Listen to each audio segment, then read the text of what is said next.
கர்த்தரின் மேய்ப்பராக இருக்கிறார் என்கிற சங்கீதத்தை பரிசுத்தவான் தாவீது பாடின ஒரு சங்கீதம். அவர் எந்த நிலையிலே இந்த பாடலை பாடினார் என்பதை நாம் அறிய வேண்டிய சூழ்நிலையில் இருக்கிறோம். ஆமென், அல்லேலூயா. கர்த்தர் உன் மேய்ப்பராக இருக்கிறாரா? எத்தனை பேர் கர்த்தர் உன் மேய்ப்பராக இருக்கிறார்? அல்லேலூயா. கர்த்தர் உன் மேய்ப்பராக இருந்தால் நீ தாழ்ச்சி அடையவே மாட்டார். அல்லேலூயா. தாவீது நாட்களிலே தாவீது தாழ்ச்சி அடையாத காரணம் என்னன்னா, கர்த்தரை தெய்வமாய் கொண்டிருக்க மனுஷன். அல்லேலூயா. கர்த்தர் தான் எனக்கு தெய்வம், அவர் தான் என் மேய்ப்பர் என்பதை அவரை அறிந்திருந்தார். இவர் எந்த சூழ்நிலையில் இந்த பாடலை எழுதினார் என்று வேத வல்லுநர்கள் சொல்லுகிறார்கள் என்றால், கர்த்தரின் மேய்ப்பராக இருக்கிறார்னா அவங்க வீட்டில் ஒரு பெரிய விருந்து நடக்குது. தாவீது விட்டு ஒரு பெரிய விருந்து நடக்குது. அப்பா ஈசாய் ஒரு பெரிய கடா வெட்டி விருந்து வைக்கிறார். ஏன்னா சாமுவேல் அவர் வீட்டுக்கு வந்துட்டார். ஏன்னா அந்த வீட்டில் இருந்து ஒரு ராஜாவை தேர்ந்தெடுக்கும்படியாக ஒரு பெரிய விருந்து நடக்குது. ஆனால் அந்த சமயத்தில் தாவீது எங்கே இருக்கிறான்னா, வனாந்தரத்துக்கு ஆடு மேய்ச்சி நிற்கிறார். அப்படி ஆடு மேய்ச்சிக்கிட்டு இருக்கும்போது, ஆடு மேய்ச்சிக்கிட்டு விஷயம் போது உங்கள் வீட்டில் பெரிய விருந்து நடக்குது, நீ வீட்டில் இல்லாமல் ஆடு மேய்க்கிறியே, என்ன விஷயம் அப்படின்னு தாவீதுக்கு கேட்குறாங்க. என்ன விருந்து நடக்குதாங்க அப்பா வீட்டில்? உங்கள் வீட்டில் இஸ்ரவேலுக்கு ராஜாவாக ஒருவனை தேர்ந்தெடுப்பதற்காக, அபிஷேகம் பண்ணுவதற்காக சாமுவேல் தைல குப்பியோடு அபிஷேக தைலத்தோடு வந்துட்டாரு. அதனால உங்க வீட்டில் கடா வெட்டி விருந்து வைக்கிறாங்க. நீ அந்த வீட்டுக்குள்ள தானே, நீ வனாந்தரத்தில் இருக்கிற அப்படின்னு அந்த சூழ்நிலையில அவர் மன வருத்தத்தோடு இருக்கிறார். தாயும் தகப்பனும் கைவிட்டாங்க. நடக்கிற விஷயம் அவனுக்கு தெரியல. விருந்து நடக்குது வீட்டில், விசேஷம் நடக்குது வீட்டில், ஊராரெல்லாம் கூடி வந்திருக்கிறாங்க. ஊருக்கே தெரியுது, ஆனால் சொந்த வீட்டுக்கு தெரியல. அப்படியாப்பட்ட சூழ்நிலையில், அப்படியாப்பட்ட இருக்கிற நிலையில தான் தாவீது வனாந்தரத்தில் இருக்கிறார். அப்போ பாடின பாட்டு தான் அந்த பாட்டு. தகப்பனும் தாயும் கை விட்டாங்க. வீட்டில் நடக்கிற ஃபங்க்ஷனுக்கு ஆசாரியன், தீர்க்கதரிசி, இஸ்ரவேலின் நியாயாதிபதி வந்து அவங்க வீட்டில் உக்காந்துட்டார். அப்படியாப்பட்ட சூழ்நிலையில் தான் சாமுவேல் அபிஷேகம் பண்ணுவது.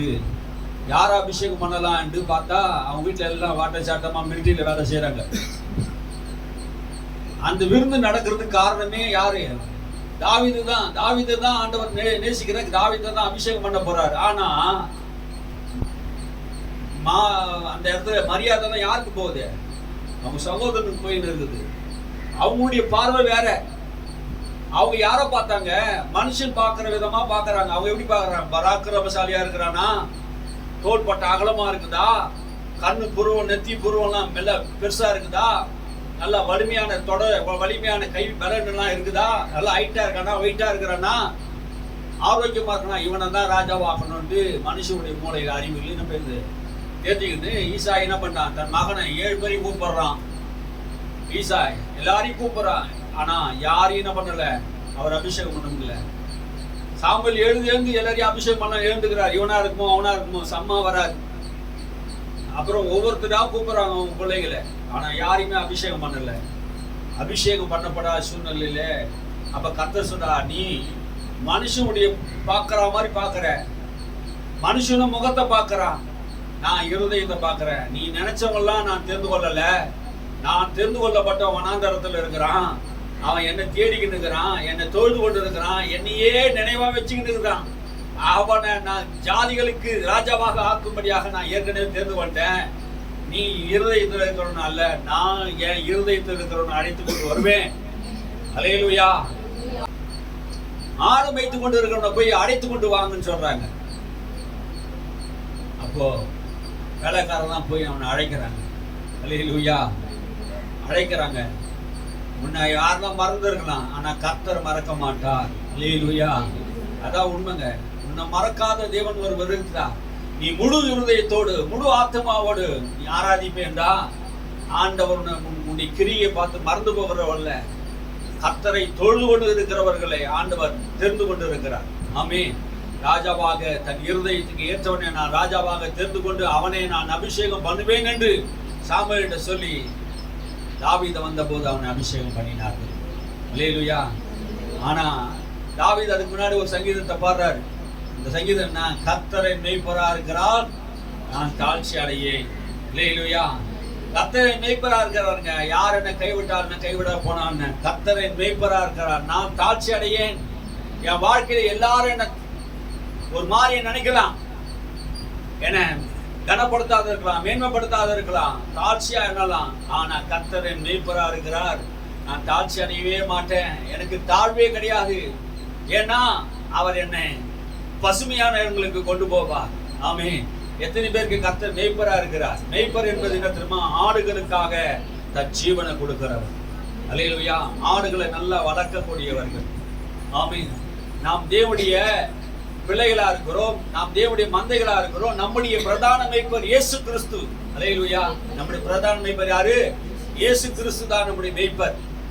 அப்போ ஆடுகளை எப்படி ஒரு மேய்ப்பன் மேய்ச்சி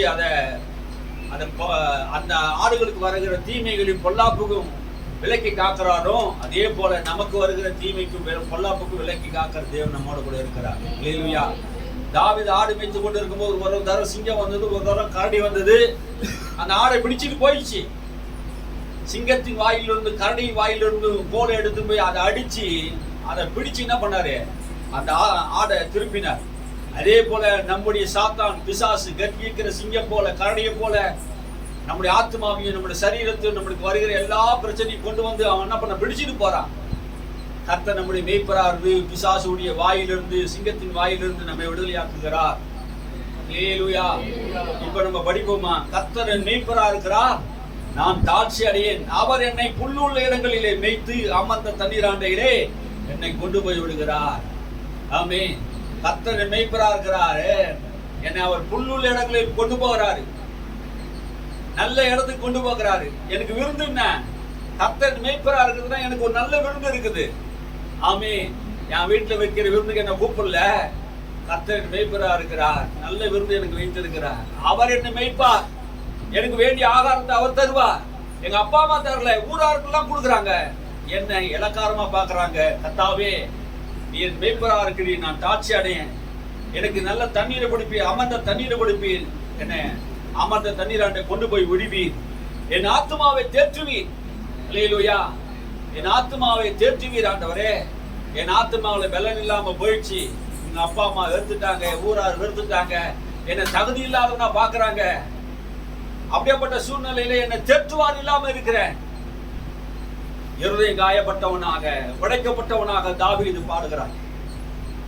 அல்லேலூயா.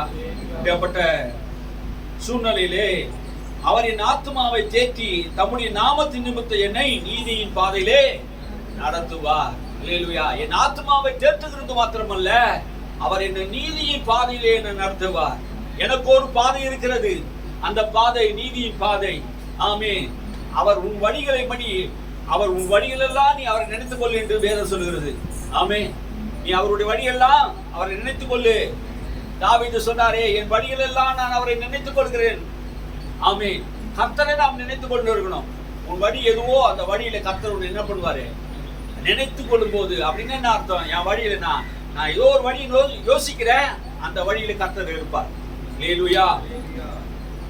அப்புறம் என்ன சொல்ல வர்றாரு? மரண இருள் பள்ளத்தாக்கில் நடந்தாலும் பொல்லாப்புக்கு நான் பயப்பட மாட்டேன். மரண இருள் பள்ளத்தாக்கிலே நான் நடந்தாலும் நான் பொல்லாப்புக்கு பயப்பட மாட்டேன். மரண இருள் வாழ்க்கையில் வருதா? பொல்லாப்புக்கு பயப்படாதீங்க. பொல்லாப்பு வரும், மரண இருள் வரும் எல்லாருக்கும். ஆனா பயப்படாதுன்னு சொல்றார். அல்லேலூயா. தாவீது சொல்றார், மரண இருள் வந்தது, பொல்லாப்பு வந்தது, ஆனா நான் பயப்படல. அல்லேலூயா. மரண இருள் பள்ளத்தாக்கில் நடந்தாலும் பொல்லாப்புக்கு பயப்படேன். இத்தனை பேர் நீங்க சொல்றீங்களா பயப்படேன்னு? அதுதான் விசுவாச வார்த்தை. கர்த்தர் என் கூட இருக்க மாட்டேன், நான் பயப்பட மாட்டேன். ஆமென். அல்லேலூயா. இன்னைக்கு பயம் தாங்க பெரிய ஒரு ஆபத்தான ஒரு விஷயம். இதை குறித்து நம்ம பைபிள்ல படிப்போம். ஆமென். அல்லேலூயா. பயம் நம்முடைய வாழ்க்கையில எல்லாத்தையும் இழக்க செய்கிறதா இருக்கிறது. அதனால பயப்படாதீங்க. பயம் வந்துச்சுனாலே எல்லாம் வந்துருங்க. பிசாசுடைய இது பயம். விசுவாசம் தைரியம் வந்துச்சுன்னா தேவன் கொடுக்கிறார். அல்லேலூயா.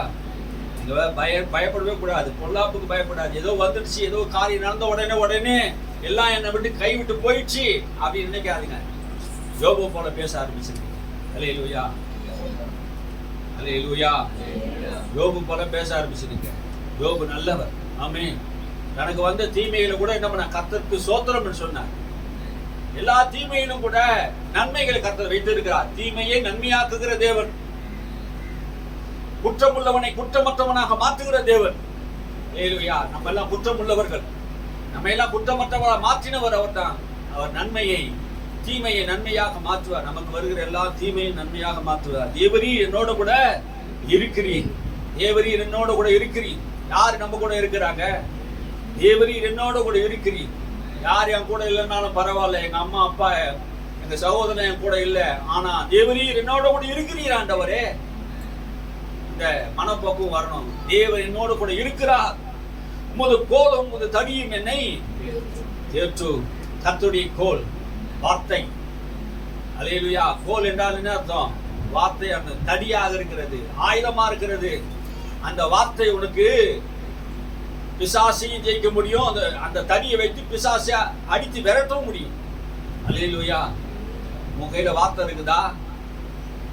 உங்க கையில தேவனுடைய பட்டயம் இருக்குதா? அதை வைத்து நீ பிசாசை ஜெயிக்கலாம். ஆமென். அல்லேலூயா.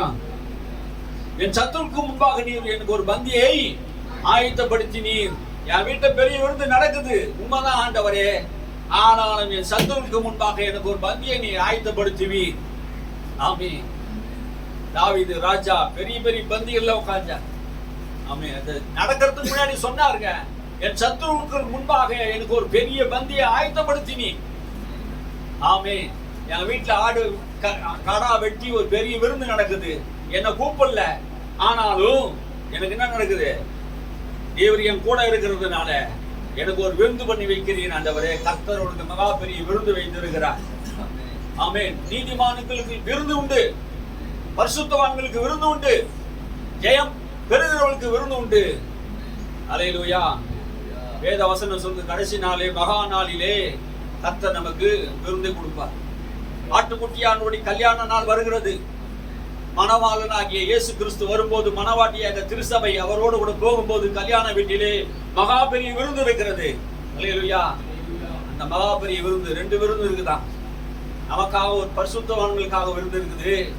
உலகத்திலே இயேசுவை வேணாண்டு ஒதுக்குகிற மக்கள், அந்தி கிறிஸ்துவ மக்கள், பிசாசையும் பேயையும் வணங்கி கொண்டு இருக்கிற மக்கள், அவங்களுக்கு ஒரு விருந்து இருக்குது. அது யாருக்குன்னா, அவங்களை எல்லாருமே என்ன பண்ணுமா, ஆகாயத்தில் இருக்கிற பறவைகளுக்கு அவர் விருந்தா கொடுப்பாராம். அருமகோதன் யுத்தம் நடக்குமா, அந்த யுத்தத்துக்கு அப்புறம் பெணந்தினி கழுகுலாம் உலகத்தில் வருமா, அந்த கழுகுகளுக்கெல்லாம் அந்த பிணத்தை என்ன பண்ணுவாராம், விருந்தாக கொடுப்பார். ஆமென். அல்லேலூயா. ஆபிரகாம், ஈசாக், யாக்கோபோடு கூட நமக்கு ஒரு விருந்து இருக்கிறது. அல்லேலூயா. ஆண்டவர் விருந்து என்று சொன்னபோது நல்ல விருப்பமோடு நம்ம கேட்போம். விருந்துக்கு போகாத யாரும் இருக்க முடியாது, எல்லாரும் விருந்துக்கு போவோம். என் சத்துருக்கு முன்பாக நீர் எனக்கு ஒரு பந்தியை ஆயத்தப்படுத்தினீர், என் தலையை எண்ணெயினால் அபிஷேகம் பண்ணினீர். அல்லேலூயா. இவன் சொல்றான், என் சத்துருக்கு முன்பாக பந்தியை ஆயத்தப்படுத்தி என் தலையை எண்ணெயினால் அபிஷேகம் பண்ணினீர். ஆமென். அல்லேலூயா. ஒரு பந்தியை ஆயத்தப்படுத்தி அந்த பந்தியில கொண்டு போய் கர்த்தர் நம்பினாரு. சத்துருக்களுக்கு முன்பாக அவன் தலையை எண்ணெயினால் அபிஷேகம் பண்ணினார். அல்லேலூயா. அதை நினைச்சுதான் அவன் பாடுறான், என் சத்துருவுக்கு முன்பாக எனக்கு ஒரு பந்தியை ஆயத்தப்படுத்தின மாத்திரமல்ல, என்னை ராஜாவாக என்னை அபிஷேகம் பண்ணினீர். அல்லேலூயா. எப்படி பாடுறான் பாருங்க. சத்துருவுக்கு முன்பாக என் தலையை நிமிர பண்ணினீர் ஆண்டவரே. கேவலமா உன் வாழ்க்கை யாராவது நினைக்கிறாங்களா? கர்த்தரை தேடு, உண்மையான இருதயத்தோடு தேடுங்க. ஒரு காலம் வரும், ஒரு நேரம் வரும், தேவன் உன்னை உயர்த்தும்படிக்க அவர் பலத்த கரத்தில் அடங்கி இருக்க. அல்லேலூயா. தேவன் உயர்த்துகிற ஒரு நாள் வருகிறது, மேன்மைப்படுத்துகிற ஒரு நாள் வருகிறது. எந்த மனுஷனை மேன்மைப்படுத்த கனப்படுத்த அவரால் ஆகும். யாரை கனப்படுத்தணும், யாரை மேல உட்கார வைக்கணும் என்பதை ஏற்கனவே அவர் தீர்மானித்து விட்டார். அல்லேலூயா. அந்த தீர்மானத்தின்படி கர்த்தர் உன் சத்துருக்கு முன்பாக உன்னை பந்தியை உட்கார வச்சு அபிஷேகம் பண்ணி, என் பாத்திரம் நிரம்பி வழிகிறது. அபிஷேகத்தினால் உன் வாழ்க்கை நிரம்பும். அல்லேலூயா. அந்த கர்த்தர் நிரம்பி வழியை செய்கிறவனாய் மாற்றுவார். அபிஷேகம் வந்துட்டா குறைவுகள் எல்லாம் நிறைவாகும். அபிஷேகம் குறைவுகளை நிறைவாக்கும், நுகங்களை குறிக்கும், கட்டுகளை உடைக்கும், சாத்தானுடைய கிரிகளை அழிக்கும், தேவ ராஜ்யத்தை உங்களுக்குள்ள கொண்டு வரும். ஜீவனுள்ள நாளெல்லாம் நன்மையும் கிருபை என்னை தொடரும். நான் கர்த்தருடைய வீட்டிலே நீடித்த நாட்களாக நிலைத்திருப்பேன். அல்லேலூயா. ஜீவனுள்ள நாட்கள் எல்லாம் நன்மை கிருபை என்னை தொடரும். சொல்லுங்க, நீங்க சொல்லுங்க. ஜீவனுள்ள நாட்கள் எல்லாம் நன்மையும் கிருபையும் என்னை தொடரும், என்னை நன்மை சூழ்ந்து கொள்ளும், நன்மை என்னை தேடி வரும். கர்த்தர் மேய்ப்பரா இருக்கிறதுனாலே, கர்த்தரின் தேவனா இருக்கிறதுனாலே, அவர் என்னை புல்லுள்ள இடங்களுக்கு கொண்டு போகிறதுனாலே எனக்கு நன்மை கிருபை தானா வரும், என்னை தேடி வரும். நான் கர்த்தரால் அபிஷேகம் பண்ணப்பட்ட மனுஷன். ஆசீர்வாதத்துக்காக நான் ஆசீர்வாதத்துக்கு பின்னாடி ஓட போறது இல்ல. கர்த்தரை தெய்வமா கொண்டு இருக்கிறேன், அவரை நான் தேடுகிறேன். நன்மையும் கிருபையும் என்னை தேடி வரும், என்னை தொடரும். அப்படின்னா என்ன அர்த்தம்? என்ன சொல்றேன்னா, நன்மை கிருபை நீ முன்னாடி போயிட்டீங்கன்னா, முன்னாடி போயினே இந்த வானான்னு சொல்லி போனா கூட அந்த நன்மை கிருபை உன்னை தேடி தேடி வருமா? ஹல்லேலூயா. இயேசுவை விசுவாசிக்கிற உங்களுக்கு சொல்றோம், வாயில அல்லேலூயா வரணும், வராது நன்மை. நான் சொல்றது புரிஞ்சுங்க. நன்மை வேணும்னா வாயை திறந்துங்க ஆமேன்னு சொல்லுங்க, ஆமேன்னு சொல்லுங்க. அல்லேலூயா.